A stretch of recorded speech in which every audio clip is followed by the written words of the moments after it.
अल्लाह ताला ने ना अपनी हिकमत के साथ लोगों के अंदर दौलत को तकसीम किया, ये उसकी हिकमत है। सूरत शूरा के अंदर अल्लाह ताला ने फरमाया कि अगर सब लोगों को माल में वुसअत दे दी जाती तो ज़मीन में फसाद हो जाता, बगावत हो जाती। सबको माल में वुसअत नहीं मिलती, लेकिन जिन अमीरों को अल्लाह माल अता करता है ना, उनमें गरीबों का भी हक होता है। कुरान मजीद कहता है साइल का और महरूम का हक है। ये जो मैं कह रहा हूँ इस पर गौर करें, हक है।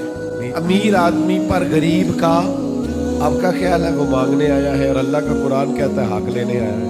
उसका हक है। जब इंसान के मिजाज में माली तौर पर घुटन आती है ना, वो कंजूस हो जाता है, बखील हो जाता है। अल्लाह ताला ने माली तौर पर वुसअत दे दिया, पर कल्बी तौर पर थोड़ी सी ना इसके मिजाज के अंदर घुटन है, तो फिर भी माहौल में परेशानी पैदा होती है।